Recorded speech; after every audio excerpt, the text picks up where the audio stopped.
আমি আরেকটু এটার সাথে অ্যাড করতে চাই, যেহেতু আজকের এজেন্ডা হচ্ছে আমরা আমাদের যে নতুন সামনে গভর্নমেন্টের কি চ্যালেঞ্জেস আছে, আমরা অলরেডি যে নির্বাচনী ইশতেহারে যেই এজেন্ডাগুলো পুঁজিবাজার নিয়েছিল, সেই এজেন্ডাতে আমাদের বিসেকের কি পজিশন, আমাদের কতখানি অগ্রগতি আছে, সামনে প্ল্যান কি, সেগুলো অলরেডি আমরা আমাদের মন্ত্রণালয়ের কাছে তুলে ধরেছি। আমি একেবারে খুব একই বুলেট পয়েন্টে বলে যাব।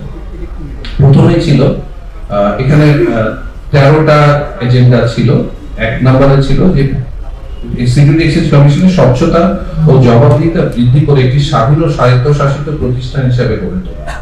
এ ব্যাপারে আমরা গত 26শে জুন আমাদের 1968 এর যে আইন এবং 93 ল, এই দুটাকে একত্রিত করে এবং নতুন আরো কি কি সংস্কার করা যায় সে ব্যাপারে আমরা গত 26শে জুন মিনিস্ট্রিতে অলরেডি একটা বিশাল আইন আমরা ড্রাফট জমা করেছি।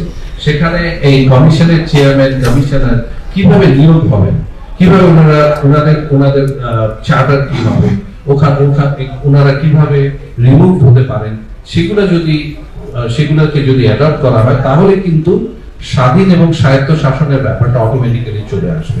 সেটা কিন্তু অলরেডি আর্থিক প্রতিষ্ঠান বিভাগের কাছে আছে। একের 2 কৃত্রিম বুদ্ধিমত্তা ভিত্তিক নজরদারির আওতায় আনা। এই ব্যাপারে আসলে আমাদের আপনারা জানেন যে আমাদের যে সার্ভেলেন্স সিস্টেম সেটা এখনো এআই রিলেটেড না। এখানে আমাদের অনেক কিছু কাজ করার আছে।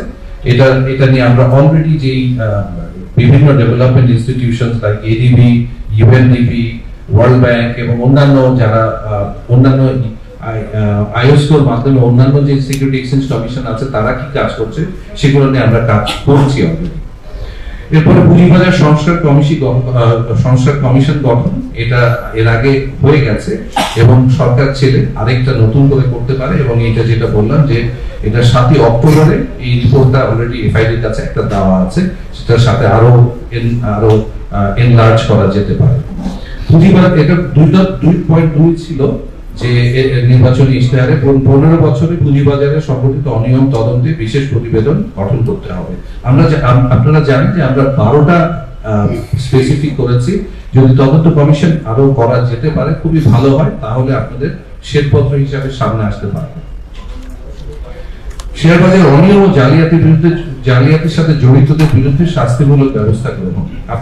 আমি বলছিলাম যে আমরা যে এই পর্যন্ত 300 বেশি এনফোর্সমেন্ট অলরেডি করা হয়েছে, 1400 প্রায় 1500 কোটি টাকার ফাইন হয়েছে। এবং এই আমি প্রায় আপনাদের বেশ কিছু সাংবাদিক ভাইদেরকে বলে থাকি যে আপনারা একটু খেয়াল রাখবেন আসলে হাইকোর্টের দিকে। মেইন ব্যাটেলটা কিন্তু আর এখানে নাই, ওখানে চলে গেছে।